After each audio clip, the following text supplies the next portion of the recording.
ஒரு மனிதன் இன்னொரு மனிதனை எதை கொண்டும் வீழ்த்த முடியாது. இதனால்தான் இஸ்லாத்தில் சூனியம் இல்லை. ஆனால் கண் திருஷ்டியால் மட்டும் ஒருவன் இன்னொருவனுக்கு தீங்கு ஏற்படுத்த முடியும் என்று கூறுகிறீர்களே, இது சரியா? இதற்கு மார்க்க அடிப்படையில் விளக்கம் தரவும். இதுவும் ஒரு விரிவாக விளக்கப்பட வேண்டிய ஒரு கேள்வி. அதான் இஸ்லாமிய நம்பிக்கை என்னன்னு கேட்டா, மனிதன் என்று அவனுக்கு சில ஆற்றலை எல்லாம் கொடுத்திருக்கிறான். இறைவன் தனக்கு சில ஆற்றலை வைத்திருக்கிறான். அவனுக்கு வைத்திருக்கிற ஆற்றலை யாருக்கும் நல்லா கொடுக்கல, அவனுக்கு மட்டும்தான் அது முடியும். அப்ப இறைவனுக்கு மாத்திரமே இயலக்கூடிய காரியங்கள் சில இருக்கின்றன. மனிதனுக்கும் சக்தி உண்டு என்ற காரியங்களும் இருக்கின்றன. அப்ப இறைவன் செய்யற மாதிரி மனுஷன் செய்யறான் என்று எந்த இடமெல்லாம் வருகிறதோ அதையெல்லாம் நம்ம பொய்ன்னு நிராகரிச்சிடணும். முஸ்லீமுடைய நம்பிக்கை எப்படி இருக்கனே, அல்லாஹ்வுடைய தன்மை கொடுக்கிற மாதிரி ஒரு மனுஷனுக்கு கொடுத்துட்டோன்னு வைங்க, அது கண்டிப்பா இணை கற்பித்தல் ஆயிரும். இறைவனுக்கு ஈக்குவலாக அந்த மனுஷனை கருதியதாக ஆகிவிடும் என்பது இஸ்லாமிய நம்பிக்கை. இதனாலதான் நம்ம இந்த சூனியத்தை கூட இல்லைங்கிறோம்.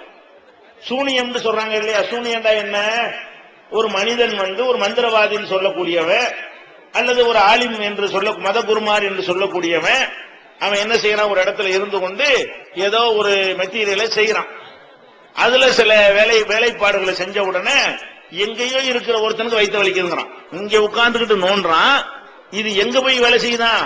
அங்க இருக்கிறவனுக்கு தலைவலி வந்துருது, வைத்த வலி வந்துருது, காய்ச்சல் வந்துருது, கை காலை பிடிச்சி இழுக்குது அப்படி என்று நம்புறாங்க. சூனியம்டா என்ன அர்த்தம்? அருவாளை எடுத்து ஒருத்தன் வெட்டுனான்னு சொன்னா அது நமக்கு ஏற்றுக்கொள்ள முடிகிறது. ஏன்? அருவாளை எடுக்கிறான், ஓங்குறான், நம்ம மேல இந்த அருவா படுது, ரத்தம் வருது, அது ஏற்றுக்கொள்ள. இது மனுஷனுக்கு அல்லாஹ் கொடுத்திருக்க ஒரு சக்தி. ஆனா என்ன சக்தியை கொடுக்கல? கையை கட்டிக்கிட்ட உன் தலை போயிரும், உனக்கு வயிற்று வலி வந்துரும், உனக்கு காய்ச்சல் வந்துரும்னா இப்படி செய்யறவன் ரப்பு மட்டும்தானே. இப்படி செய்யறது யாருக்கு மட்டும்தான் இருக்குது? அல்லாஹ்வுக்கு மட்டும்தான் இருக்கிறது. அவன் எந்த ஒரு சாதனத்தையும் நம்ம மேல பயன்படுத்தாம அவன் நினைத்த உடனே என்ன செய்யறேன்? அது நடந்துவிடும். சொன்ன உடனே நடந்துவிடும். இது அராத செய்ய எப்பொருளவு குன் பயக்கும். எந்த ஒரு பொருளை அவன் செய்ய நினைத்தாலும் ஆகு என்பான், ஆகிவிடும். குன் என்று சொல்வான், உடனே ஆகிவிடும். அல்லாஹ்வுடைய ஆற்றல் எப்படிப்பட்டது? அவன் அதுக்குன்னு ஒரு பொருளை நம்ம ஒரு ஆளுக்கு வயிற்று வலி உண்டாக்க நினைச்சா வயிற்றுல ஓங்கி குத்துனா தான் வயிற்று வலி வர வைக்க முடியும். ஒரு ஆளுக்கு நம்ம இதை பசியை போக்க நினைச்சா வயிற்றுல வச்சு வாய்க்குள்ள திணிச்சா தானே செய்ய முடியும், பசியை போக்க முடியும். அப்ப நம்ம ஒரு ஆளுக்கு பணம் கொடுக்க நினைச்சோண்டு வைங்க, ரூபாய் எடுத்து நீட்டி அவர் வாங்கினா தான் கொடுக்க முடியுமே தவிர கையை கட்டிக்கிட்டு உனக்கு ரூபா தானே வேணும், தந்தாச்சு போ, இப்படி தர இயலுமா? இப்படி தர இயலாது. அல்லாஹ் எப்படி தருவான்? நம்ம கேட்கிறோம், எல்லா ரிஸ்க்கு கொடுன்னு கேட்கிறோம். மூட்டை பொத்துட்டு என்னைக்காவது ரிஸ்க் வந்திருக்கா யாருக்காச்சும்? நம்ம பாட்டு கேட்டுருவோம், அது பாட்டுக்கு வந்துகிட்டு இருக்கும். அவன் எப்படி கொடுக்கறான்னு நமக்கு தெரியாது. இறைவன் கொடுக்கிற விஷயத்தை பொறுத்த வரைக்கும் அவன் கொடுப்பான். அதுக்கு எந்த மாதிரி கொடுக்கிறான் என்று தெரியாமலே கொடுப்பான். இதுதான் இறைவனுடைய ஒரு ஆற்றல். இதனால நம்ம என்ன சொல்றோம்? இந்த பில்லி சூனியம்ங்கிறாங்கல்ல, இதை நீங்க நம்பிராதீங்க. இது அல்லாஹ் மாதிரி இந்த மனுஷன் ஆக்க பாக்குறாங்க. அல்லாஹ் தான் என்ன செய்வான்? கத்தி எடுக்காம, அருவாளை எடுக்காம, எந்த ஒரு டச் பண்ணாம, எந்த ஒரு தாக்குதலும் நடத்தாம அவன் பாட்டுக்கு ஆகு என்று சொல்லிவிட்டு ஆக்கக்கூடியவன் யார்தான்? அல்லாஹ் தான். இந்த மந்திரவாதி பில்லி சூனியம் என்று சொல்லக்கூடியவர்கள் எல்லாம் அந்த தன்மை தங்களுக்கு இருப்பதாக ஏமாற்றுகிறார்கள். நாங்க நினைச்சா என்ன செய்வோம்? இங்க உட்கார்ந்துகிட்டே உங்களை காலி பண்ணிடுவோம், இங்க உட்கார்ந்துகிட்டே கைய காலை இழுக்க வச்சிருவோம் அப்படின்னு பிராடு பண்ணுகிறார்கள் என்று நம்ம அதை நிராகரிக்கிறோம். நம்புனா ஷிர்க், அல்லாஹ்வுக்கு இணை கற்பிக்கிற குற்றமாகிவிடும். அல்லாஹ் செய்யற மாதிரி அந்த மனுஷனுக்கு செய்ய இயலாது. அப்படி பில்லி சூனியம் ஒண்ணு இருந்துச்சுன்னு சொன்னா நமக்கு நேரம் செஞ்சிருப்பாங்க. நம்ம தானே எதிர்த்து போட்டு பிரச்சாரம் பண்ணிக்கிட்டு இருக்கிறோம். நீ எங்கேயே உட்கார்ந்து எனக்கு செய்ய வேண்டியதானே, செய்ய பார்ப்போம். எவ்வளவு காலமா நம்ம சவால் விடுறோம், கைய காலம் முடக்கி போட வேண்டியதானே. ஒரு காலத்திலையும் பண்ண முடியாது. அப்படி ஒரு சக்தி யாரும் கொடுக்கவே கிடையாது. நம்மளை ஒருத்தன் தீங்கு செய்ய நினைத்தால் என்ன செய்யலாம்? விஷம் கொடுத்து கொள்ளலாம், அருவாள்னால வெட்டி கொள்ளலாம், கைய உலகையை போட்டு அடிச்சு என்ன செய்யலாம்? கொள்ளலாமே தவிர மந்திரத்தில் கொள்ள முடியுங்கிறீங்களா? அதெல்லாம் நடக்காது. அப்படி ஒரு தன்மையை அல்லாஹ் என்ன செய்யல யாருக்குமே கொடுக்கவில்லை என்பதை நீங்கள் புரிந்து கொள்ள வேண்டும். இப்ப என்ன கேள்வின்னா, இவங்க என்ன கேட்கிறாங்கன்னா, இது எங்களுக்கு புரிகிறது, இந்த கேள்விக்கு ஒண்ணு வரல, இது எங்களுக்கு தெளிவா புரிகிறது. ஆனா இந்த கண்டிஸ்டின்னு ஒண்ணு இருக்குங்கிறீங்களே, அதுவும் இப்படித்தானே இருக்குங்கிறாங்க. கேள்வி என்னது? கண்டிஷன் என்ன?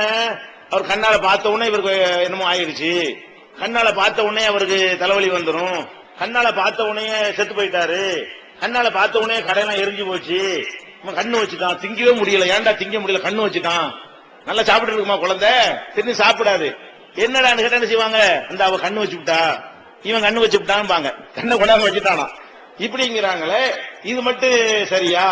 இதுவும் அதே மாதிரி தானே இருக்குது. இப்ப கண்ணால் இப்படி பார்த்தவன ஒருத்தனுக்கு ஏதாவது இடைஞ்சல் வர்றான்னா அப்படி ஒரு தன்மை அல்ல மனுஷனுக்கு கொடுக்கலையே என்று ஒரு நல்ல ஒரு கேள்வியை கேட்டிருக்கிறார்கள். இந்த கண்திஷ்டியை பொறுத்த வரைக்கும் தூக்க காலத்துல நாமளும் இந்த கண்திஷ்டி மாத்திரம் இது இருக்குன்னு தான் நம்ம நினைத்து கொண்டிருந்தோம். ஆனால் இந்த கண்திஷ்டி சம்பந்தமாக வரக்கூடிய ஹதீசுகளை ஆய்வு செய்யக்கூடிய நேரத்தில் இது சூனியத்தை போலவே தான் கண்திஷ்டியும் அமைந்திருக்கிறது என்பதை மறு ஆய்வு செய்து அது சம்பந்தமான ஒரு தெளிவான நிலைப்பாட்டை எடுத்து உங்களுக்கு இன்ஷா அல்லாஹ் அது ஒரு பிரசுரமாக கூட வெளியிட இருக்கிறோம். அது எப்படி என்று கேட்டால், இப்ப கண்ணால பார்த்தவன ஒண்ணு ஏற்படுதுங்கிறாங்கல்ல, ஒரு குழந்தை இருக்குது, அழகான குழந்தை இருக்குன்னு வைங்களேன், அது கண்ணத்துல என்ன செய்வாங்க, ஒரு பொட்டு கருப்பு பொட்டு வச்சிருவாங்க, எதுக்கு, இந்த கண்திஷ்டி பட்டு அழகா இருக்குன்னு சொல்லிடுமா.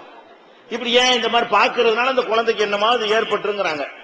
அப்ப ஒரு அழகான பொருளை மனிதர்கள் பார்ப்பதனால் அந்த பொருளுக்கு கேடு வரும் அப்படின்னு இருந்தா, உலகத்தில் உள்ள அழகான எவ்வளவு விஷயங்கள் பல ஆயிரம் ஆண்டுகளாக நிலைத்து நீடித்துக் கொண்டே இருக்கிற காட்சி நீங்க பாக்குறீங்க. இப்ப உலகத்துல அழகான இடம் என்று சொல்லி நம்ம ஊட்டிக்கு போறோம், கொடைக்கானலுக்கு போறோம், கோடான கோடான கண்கள் அதுல படுது, அந்த ஊர்ல எரிஞ்சு போச்சா?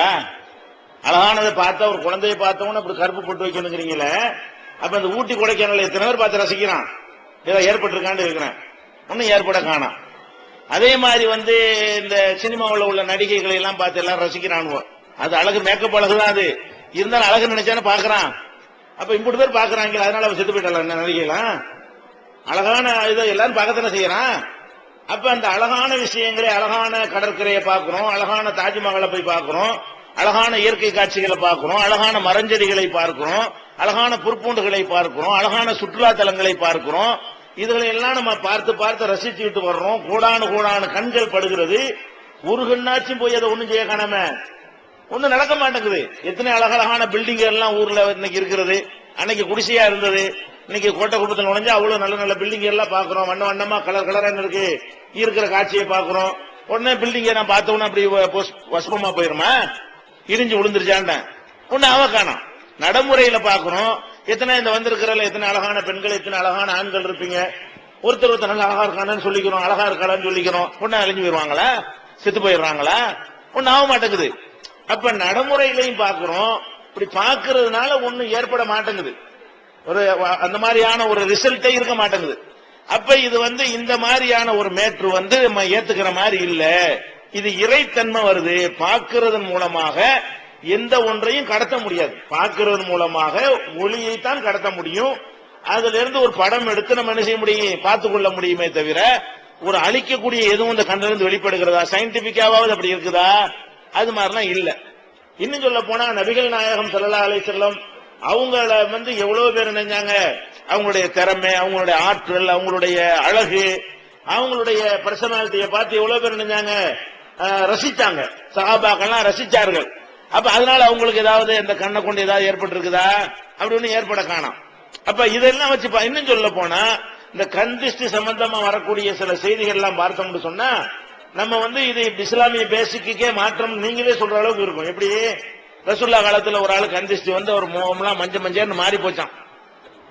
என்ன யார் பாருன்னா இவர் தான் கண் திருஷ்டி விட்டாருன்னு சொன்ன உடனே அவரை போய் கழுவி, அவர் என்ன செய்யணும்னா அவர் நல்லா கழுவி அந்த தண்ணியை எடுத்து என்ன செய்யணுமா, இவர் மேல ஊத்தணுமா அல்லது இவர் குடிக்கணுமா, இப்படி எல்லாம் ரசூலுல்லாஹ் சொன்னாங்க, எழுதி வச்சிருக்கிறாங்க.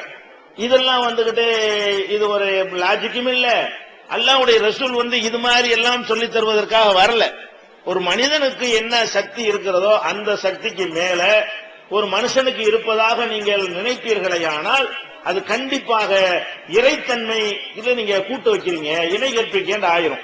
அதனால கண்ணால் ஒருவனை பார்ப்பதன் மூலமாக யாரும் யாருக்கு எந்த ஒண்ணும் செய்ய இயலாது. வேணா நீங்க வேணா என்ன கண்ணால பார்த்து வேணா பரட்டி விடுங்க. 3 பேர் இருக்கிறீங்கல்ல, உங்க கண் அப்படி பார்த்து போர்ஸா பார்த்து கீழே பரட்டிங்க பாப்போம், அதெல்லாம் நடக்க மாட்டேங்குது. அப்படியான சக்தியெல்லாம் அல்ல என்ன செய்யல, மனுஷனுக்கு தரல. ஒரு கல்லை விட்டு எரிஞ்சு மண்டையை உடைக்கிறதா உடைக்கலாம் நீங்க, பார்த்துட்டு என்னைய கீழே வீழ்த்திட முடியுமா? அந்த மாதிரியான ஒரு தன்மை எல்லாம் அது அல்லாஹ் ஒருத்தனுக்கு தான். அவன் என்ன செய்ய மாட்டான், எதையும் அழிப்பதற்கு பெரிய பெரிய ஆயுதங்கள் அணுகுண்டுகள்லாம் அவனுக்கு தேவையே கிடையாது. அவன் பாட்டுக்கு சொல்லுவான், நடந்துரும். அந்த தன்மை எந்த மனுஷனுக்கு இருப்பதாக வந்தாலும், எந்த காரியத்தில் அந்த மாதிரி நம்பிக்கை வந்தாலும் அது இணை கற்பித்தல்ல முடியுது என்ற காரணத்தினால கண் திருஷ்டிங்கிற அடிப்படையே கிடையாது. அதுக்காக நம்ம என்னவெல்லாம் பண்றோம், இந்த கண் திருஷ்டியை தடுக்கிறதுக்காக வாசல்ல என்னத்தைய பூசணிக்காய் கட்டி தொங்க விடுறான், அது கரும்புலி செம்புலி கட்டுறான், மனுஷன் மாதிரி படமெல்லாம் வரைஞ்சி தொங்க போடுறான். சில பேர் என்ன கண்ணைப்பார் சிறின்னு படம் போட்டு வச்சிருப்பான், கழுதப்படுத்த போட்டு. இதெல்லாம் என்னது, அந்த கண் திருஷ்டி அடிச்சு தள்ளிருமா. அழகான பில்டிங்க கட்டி அசிங்கமா ஒரு போட்டு வச்சிருப்பான். எதுக்குடான்னு கேட்டா அப்பதான் அந்த கண் திருஷ்டி அதை இழுத்துரும் அப்படிங்கிற மாதிரிலாம் என்ன செய்வான், சொல்லுவான். அப்ப எவ்வளவோ அழகழகான கட்டடங்கள் உலகத்துல, எவ்வளவு பெரிய கட்டடங்கள்லாம் இருக்கிறது, அழகான கட்டடம். துபாயில எல்லாம் அவ்வளவு பெரிய உலகத்துல இல்லாத கட்டடத்தெல்லாம் கட்டிருக்கிறாங்க. அதை கோடான கோடி மக்கள் போய் பார்த்து ரசிச்சுட்டு இருக்கிறாங்க. அது உளுந்து நொறுங்க காணா. அதனால இந்த கண்ணால எல்லாம் பார்த்து செய்யறது அல்ல மந்திரத்தால வில்லி சுனியத்தால ஒருத்தனை வீழ்த்துறது என்பதெல்லாம் முஸ்லிம்கள் நம்பக்கூடாத ஒரு விஷயம். அல்லாஹ்வுக்கு இணை கற்பிக்கிற விஷயம். அது நம்ம ஏற்றுக்கொள்ள கூடாது. சில ஹதீஸ்ல இருந்தாலும் பேசிக்காக இது அல்லாஹ்வுக்கு ஷிர்க்குக்கு துணை செய்யற காரணத்தினால அந்த ஹதீஸ்கள்லாம் சரியான ஹதீஸ்கள் இல்ல. ஏன்னா ஷிர்க இணை கற்பித்தல சொல்லாதுல. ரசூல் ஸல்லல்லாஹு அலைஹி வஸல்லம் ஷிர்க சொல்லுவாங்களா, ஷிர்க்குக்கு ஆதரவான கருத்தை வெளிப்படுத்துவாங்கன்னா வெளிப்படுத்த மாட்டாங்க. இப்படி நம்ம புரிந்து கொள்ள வேண்டும்.